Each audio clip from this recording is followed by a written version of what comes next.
here is go back.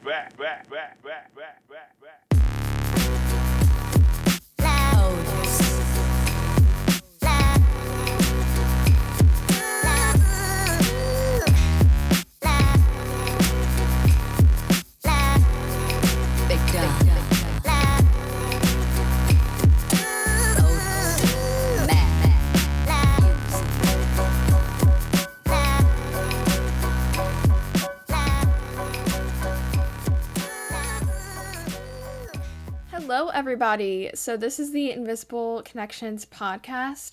I'm your host, Sandra Dorenzi, and today we are on episode 4.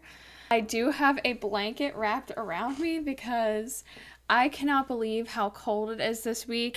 Out west, there are fires, and I'm just going to start off by saying I'm so sorry to anybody who is dealing with the aftermath of those fires. I'm really praying for California, and hopefully everyone's doing okay.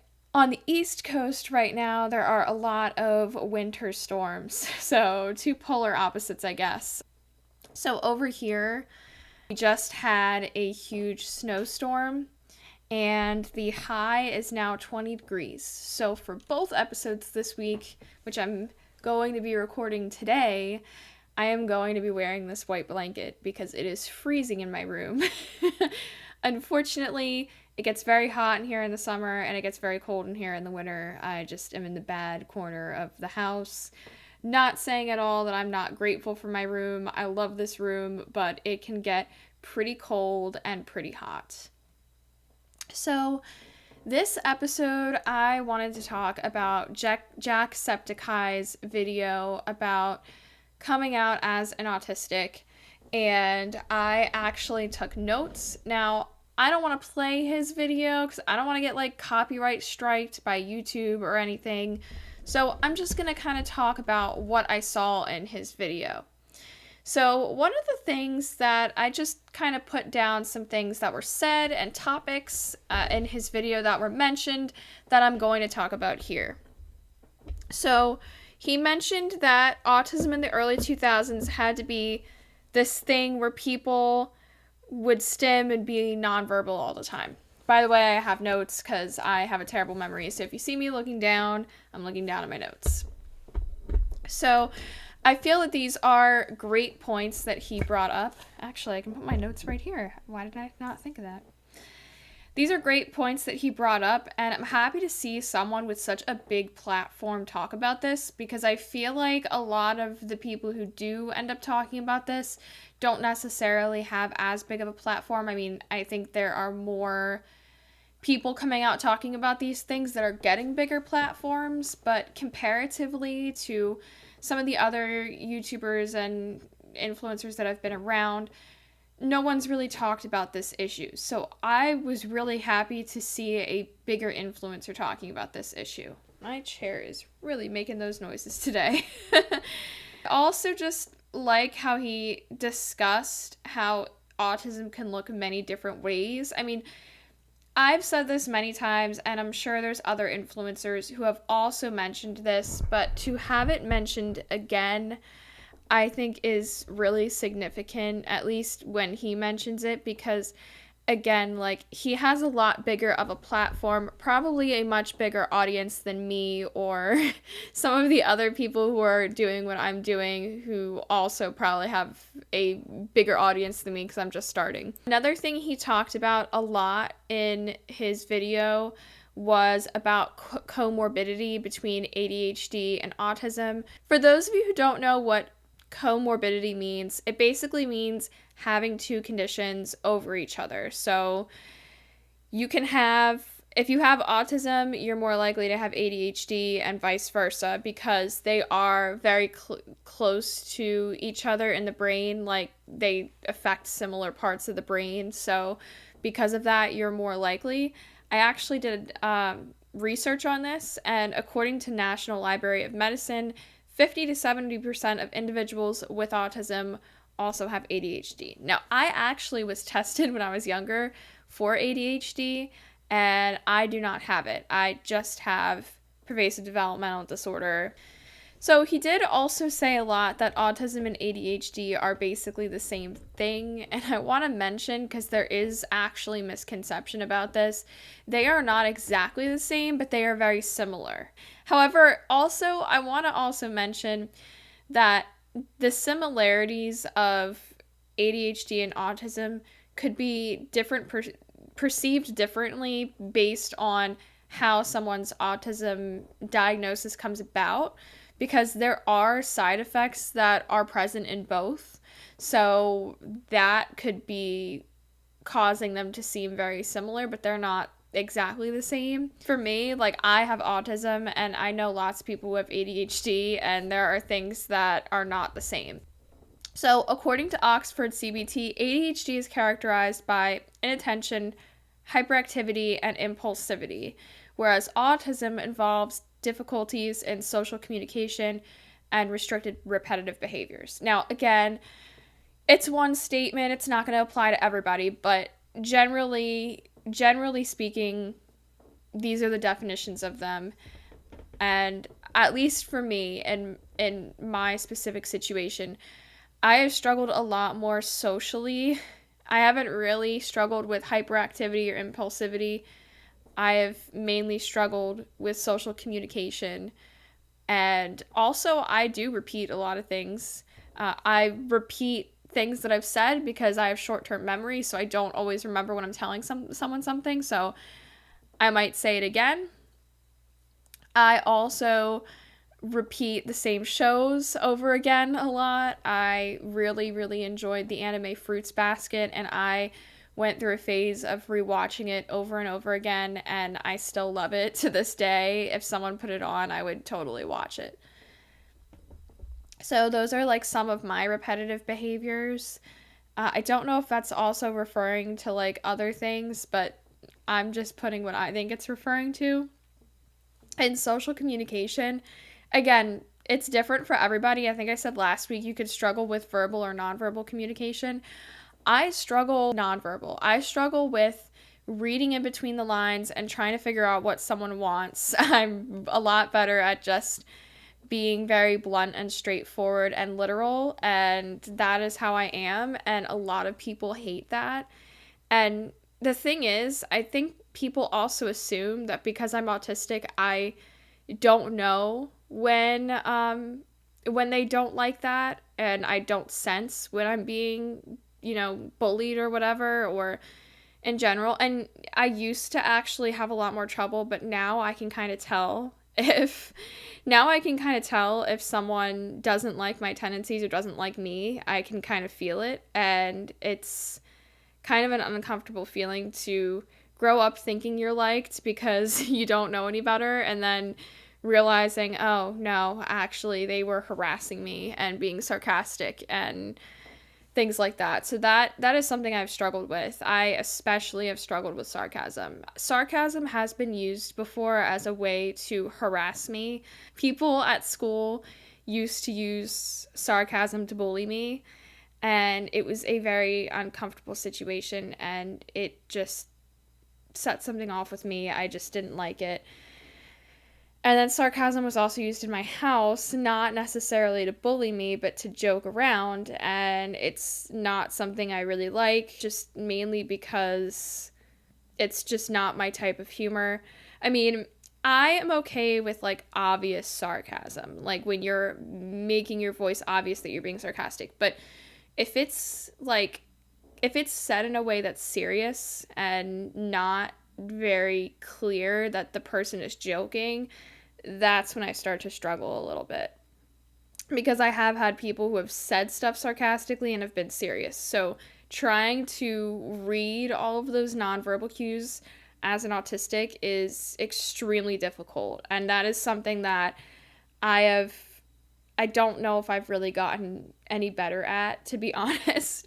I want to be good at it, but I think I've also accepted to a certain degree that there are just going to be things that I struggle with, because I don't want to seem perfect and I want to actually grow and learn. And so I think also accepting that there are going to be things that I'm always going to struggle with is accepting that I'm a human and that it's okay to struggle. And I think that that's all part of this whole thing. He also said that he felt like an outsider. I can relate to this completely. And I'm not saying this is a bad thing. I am going to tell you guys about living with pretty much every household member here does not have autism. And I'm not saying that to say that they have to, but I think I have had feelings before of feeling like an outsider. I've had it in previous living situations before as well, because, you know, we are so different, and I think that it's hard for those who are neurotypical to really understand what it's like to live autistically and, you know, to have this constant, you know, having to work so hard for social interactions and having to work so hard for everything. And I think it's really hard when you feel like you've explained yourself and it still is something that, you know, can't be understood, not because it's at the fault of the other person, but just because they don't have autism. So you can explain it to a certain degree, but you can't make someone feel how you feel. Only you can experience what you experience, and only you know that you're being honest, because they're going to believe what they want to believe. I'm not saying anything's happening. I'm just making a point that these are situations I've been in before, and I can understand the feeling of feeling like an outsider. I'm not crapping on anybody, so please don't come for me. I'm saying this could happen in any situation. You could literally live with the nicest people in the world and still feel like an outsider because you don't feel like that they understand you because they're not autistic. It's part of it. He said in his video that he learned a lot more about himself as well. And for me, I've like always known that I've had autism because I learned like very early on. I think I was in like first grade when I got the diagnosis. So I've known pretty much my whole life, which it's been my normal. So I didn't really know what it was like to be neurotypical. I didn't really know what was normal and what was not. And I learned that as I grew up. And the weird thing is, I think I really started masking as an adult. I started and I'm saying what I think I was doing, not, obviously I didn't have someone watching me who was a doctor who was going to say whether this was happening or not. I think as I got older and I went to college and I had a lot of responsibilities and I was going into the workforce, and teaching within itself is a very hard job because it requires a lot of work on the end of, you know, you're taking stuff home constantly, especially as a first year teacher. They warned us about this throughout college. This is not I picked the wrong school type situation. This is anywhere you go. You're going to, as a first year teacher, it is tough. So I think having that extra pressure on me, I started to mask without realizing it, trying to really like shove down these autistic tendencies to be the teacher that was wanted, because it felt very much like if I accepted like fully how I was, that like these jobs were not gonna like how I was doing. That's how it felt, and I didn't want that. So I masked a lot. I'm not saying for any specific job, but I'm just saying in general I masked a lot without realizing it. I'm trying to kind of step through what I was thinking subconsciously. I wasn't conscious at all. I was not like, hey, I'm gonna mask. It just sort of happened and I didn't realize it. I didn't realize it until this past year when I was super burnt out. I was like, what the heck? And I realized with trying to, you know, make all this stuff and with trying to really focus head first in my career, that as soon as that didn't pan out the way that I had hoped for, I realized that I worked so much that I didn't even do any hobbies. I didn't even leave any time for myself. So when I went from working all the time to not working at all, I was like, who am I? Who am I? And what happened? I don't know who I am. I lost who I am. And that's when I decided that it was time to leave, and that's when I went out west.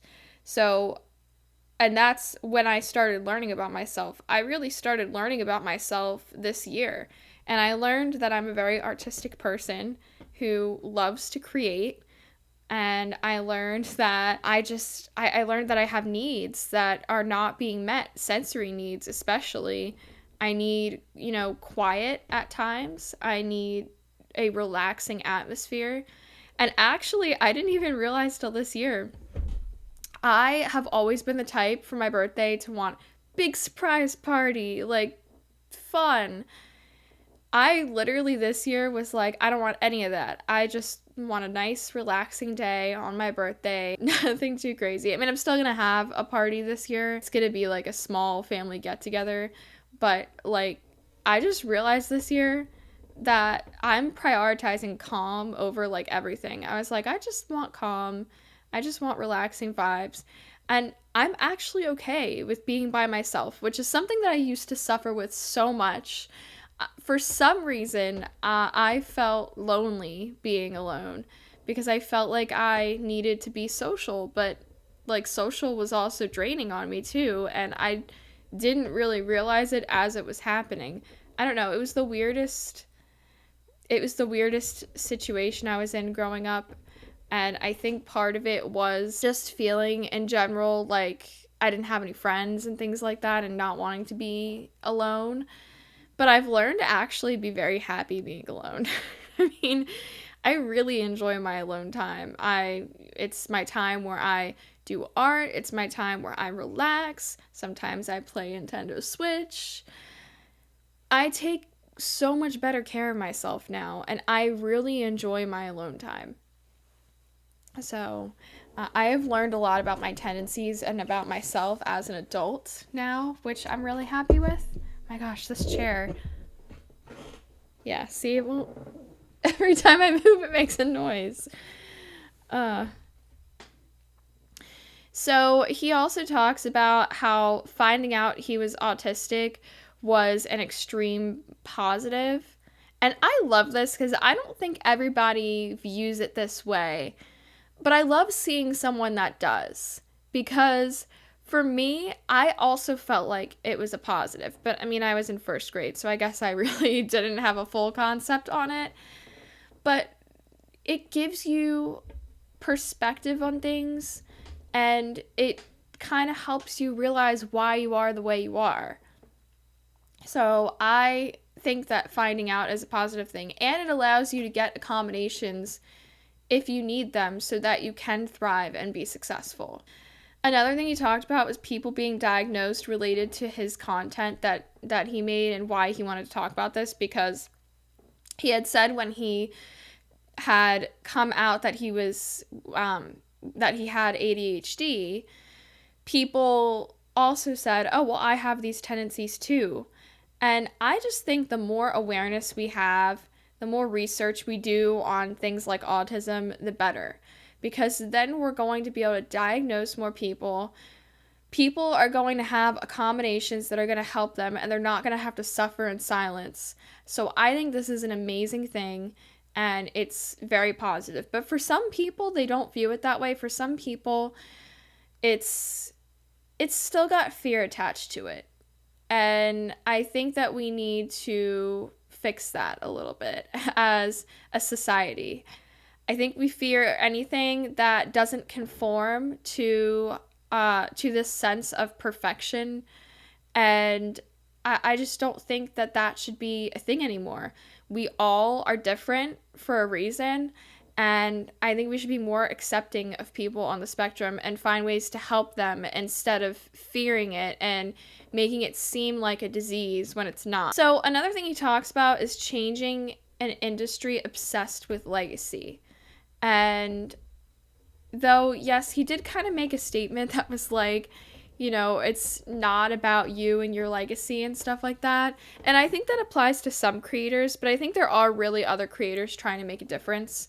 I know for me, I have a lot of ambition and want to make a difference in the autism community in general. And that's been something that's been a dream of mine. I mean, that's not even like specifically been I'm going to go on social media and be an influencer type dream.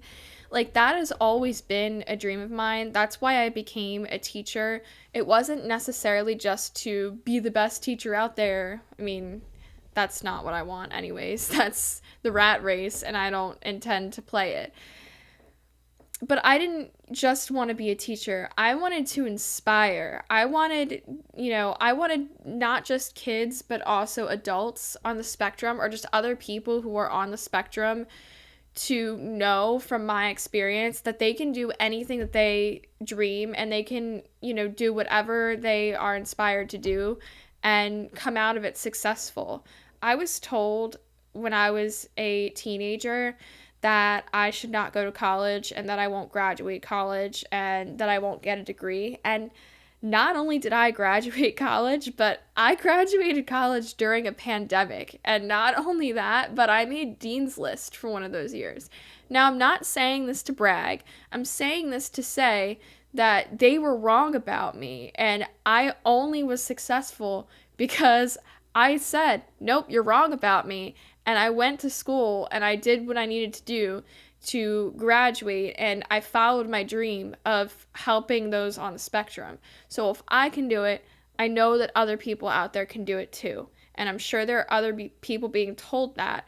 I was lucky to have parents who stood up for me and helped me to achieve my goals, but other people aren't going to be lucky like that. So that's why I'm here. That's why I'm saying, if you are in that situation, do what you love. Don't do it to prove the school wrong. Do it because you want to do it. Do it because you love it. I did happen to prove the school wrong, but I also did it because I wanted to change the lives of the neurodiverse. So I did it as my dream. It was my dream, and it still is my dream. And I ain't finished my work yet. All right, so another one he talks about is overworking and being overly productive. And this is definitely something I have struggled with. Using productivity to run away is kind of what he discussed. And it's true. You are, by overworking, you are running away from the actual issue. There is nothing wrong with taking breaks. And I think that again, we live in a rat race society. We live in a society where we have to be overly productive, and I think that that's an issue. I think we need to really step back and learn better self-care measures. And we sort of had it in college, but it wasn't stressed enough to keep going with. It wasn't stressed enough to really get the message through that you need to take care of yourself too. We still had responsibilities that made that impossible, and especially in college during internship. And if you happen to have a job to pay for college because you didn't have parents that paid for it for you, I was lucky again. But I also did decide to work one of the semesters. If you happen to have a job, you're not going to have any time. There is no time. There is not enough time to do everything. So self-care is usually the first to go out the window, and that's the issue, really, is that there's so many people feeling overworked from just not doing proper self-care. And that's a problem with the neurodiverse, because we require a lot more self-care, but it's also a problem in general, I think, with a lot of people. So now we're going to take a break, and I'm going to talk about I am Teamwork Wins board secretary, as all of you know, and we are currently working on trying to raise money for our GoFundMe and trying to launch our programs. I'm currently creating a program under Teamwork Wins, so please check it out. The link is in the description of this video if you would like to donate to us. Any donations at all are very much appreciated, and I hope you enjoy this small little ad. Back. I'm from Teamwork Wins. My name's Adele Saccarelli Cavallero. I'm the founder and executive director of this wonderful organization, a foundation for awareness and change. And it's dear to my heart. And please check it out, teamworkwins.org. you'll see all of the pictures that we've taken over the last 24 years and all of our programs that we've done. And, over the years, I have received phone calls from people that have attended our camps, and now they're in college and in the workplace, and they've asked for recommendations and just references, and I've always talked about what a great job they did here and what they've learned, but when I talk to these people that have attended the programs, they're always so excited, and they express such great gratitude about what they learned here. Our staff and our volunteers just were miraculous. I know that sounds a little out there, but they really were. They changed lives. And this is what I hear from these people that call me. Hey, is Teamwork Win still running? Well, we're on hiatus for a little bit. Or no, during COVID, we had to stop a little bit. But they're so wonderful. And what I've heard, and I kind of already knew it, but it's nice to hear it. So stay tuned for a reunion with everybody that has ever come to Teamwork Wins. That's coming. But anyway, we're back with some new programs, and I would love to share those with you. Now, I did mention earlier that I was the founder and executive director, but now I'm the co-executive director, and I'm so happy about it. Gail Kirshner, she came to me and said, can we open up Teamwork Wins again? I have some ideas. And I said, tell me about them. And we went through them, and we've been working on this for about 8 months, and we're ready to launch. So please check out teamworkwins.org. And I want to introduce you to this lady. Here she is.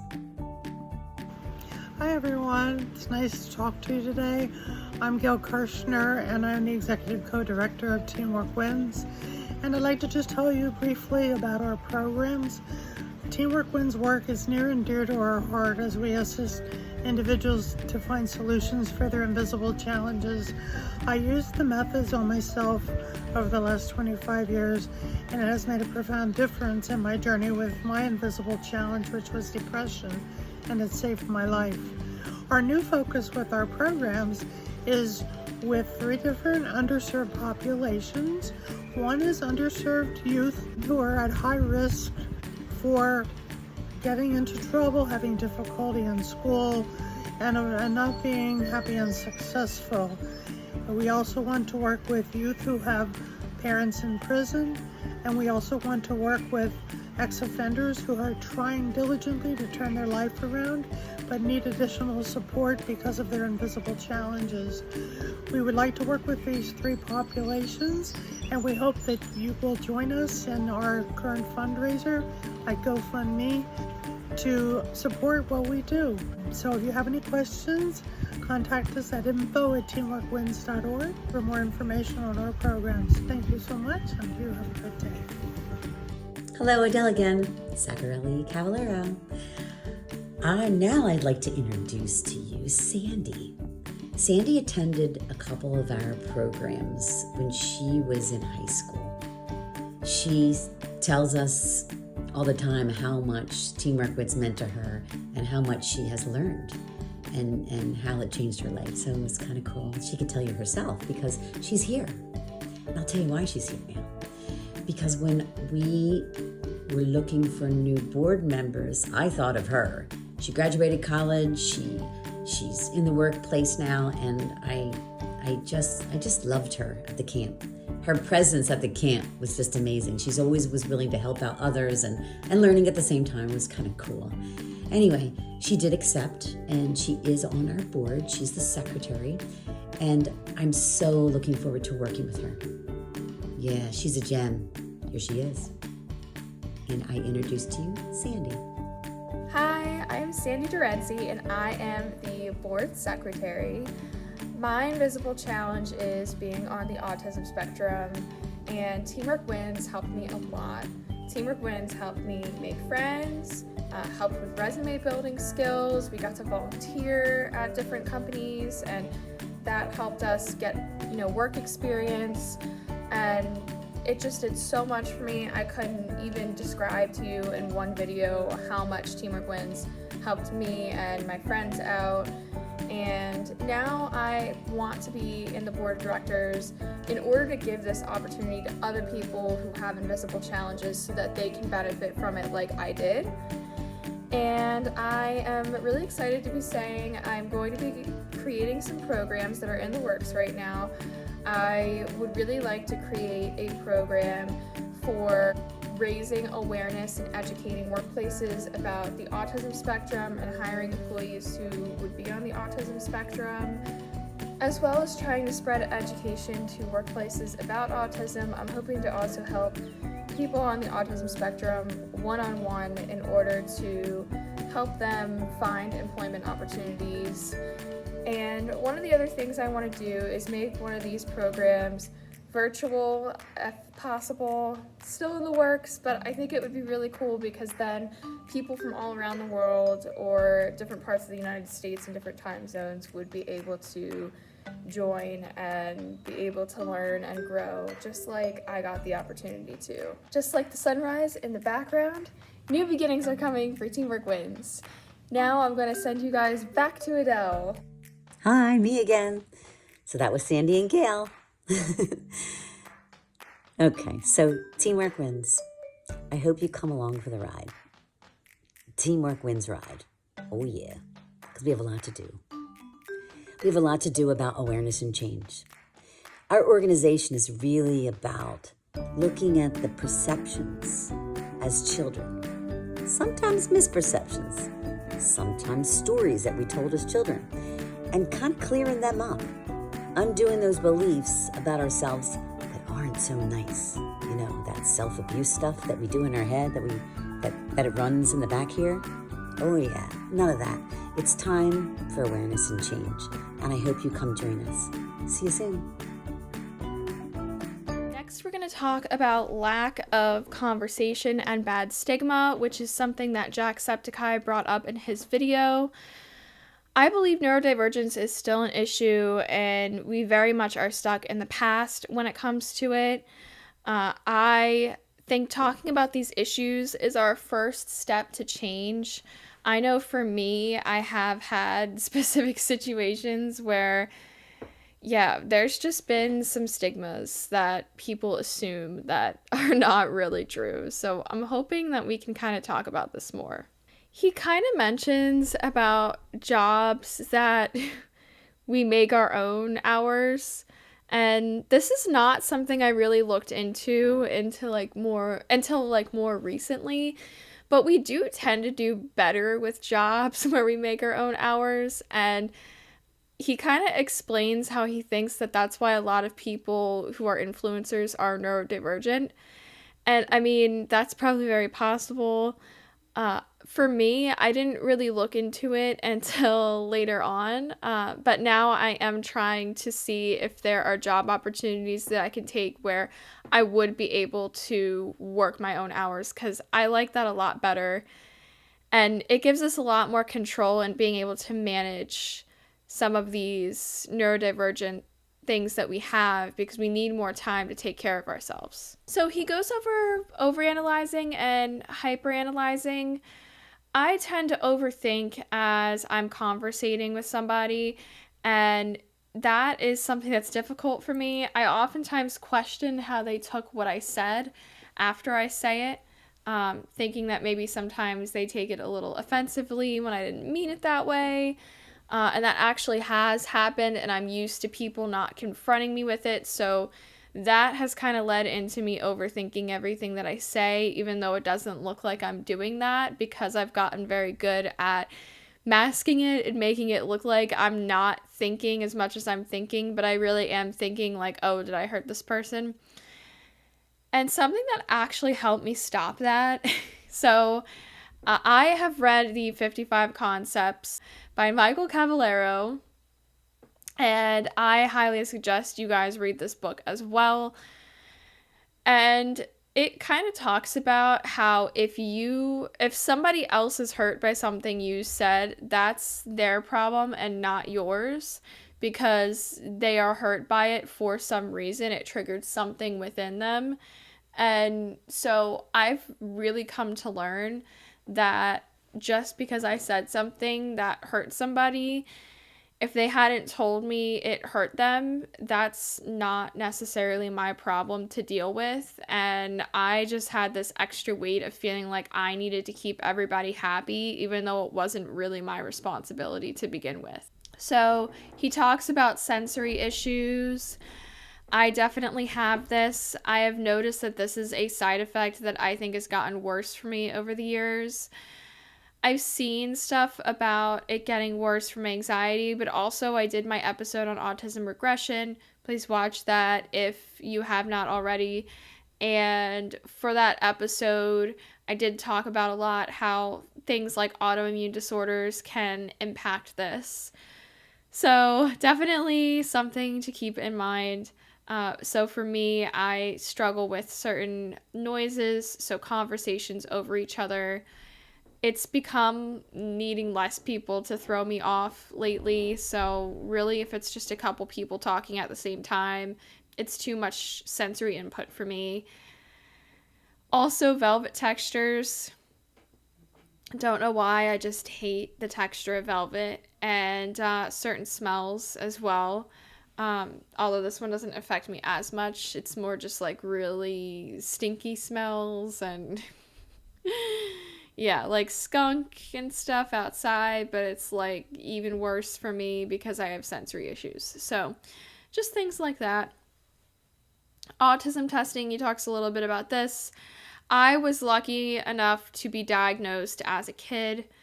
However, I could see how this would be a lot more difficult for people who are diagnosed as an adult because you don't already have those accommodations in place, and you have to be able to figure out how to find those accommodations and have them more in place so that you can live a more comfortable lifestyle. So that can be very difficult as an adult. Talked about functioning language. And how we shouldn't always use the terms high functioning and low functioning. I'm trying to get better at this, but because I kind of talk about this stuff for a living and there's not really another term to use, that's where I kind of have trouble. So, but I'm trying to get away from using high functioning, low functioning, because I don't think it is right. I don't like the terminology. So, I don't know. We'll kind of have to see where the verbiage goes with that. You know, if I kind of hear some other terms being used, I probably will use them. So, I just want to talk about my overall response. I have always been a fan of Jacksepticeye. I watched some of his older Happy Wheels videos and things like that, and I've always loved his content. And so being able to see someone that I really enjoy watching who is a really big creator talk about this and really address some of these stereotypes made me just want to watch him even more, to be honest. And I'm really proud of the fact that he came out and talked about this. Unfortunately, some reactions show that people still have a misunderstanding of just what's happening. I mean, there's older generations that are really saying like that it's become something that doctors overdiagnose. But again, I want to mention that this rumor comes from a lack of understanding of the fact that we've had a growing understanding. We didn't understand autism as much. We didn't understand masking. And because of that, there were a lot of people going undiagnosed. And now that we have a better understanding of it, more people are getting diagnosed more quickly and getting the help they need. And because of that, it looks like some big autism apocalypse, which I'm using that as a quote that I've seen before. It's not. It's not some, it's not some disease. I hate when people treat it like that. It's not. We are diagnosing more people from a growing understanding. So, it's also important to mention most fans' concerns were about people negatively judging him as well for coming out with this information. And that within itself kind of says everything that is needed to be said that hasn't been. if you are more afraid of someone coming out and speaking out about being autistic because they're going to be negatively judged, what does that say about society and about the people who are doing the negative judging? We are still very much in the 1920s when it comes to this issue, in my opinion. I have seen people straight up discriminate. I've seen people say some pretty horrible things. And the thing is, yes, we have made progress. However, I think there is still lots of progress to be made when it comes to this issue, and I think we're still very much stuck in the past. We should not be judging people negatively. We should not be worried about people being judged negatively for coming out about these things. If they are autistic, then there is absolutely nothing wrong with that. And I will say this one last time before I go, because I think I said this in my last episode. Just because you're every single autistic, I don't care what part of the spectrum you're on, every single autistic is capable of living a happy, successful life. So props to you, Jacksepticeye. Probably won't see my video, but I am really happy that he is coming out with this, and I'm hoping that a lot more people can talk about their autism experience inspired from him or inspired from other influencers that are hopefully going to start coming out with these things. So thank you for watching. I hope you enjoyed this podcast episode, and I will see you on the next one. I'm your host, Sandra Dorenzi, and this has been Invisible Connections. Bye now.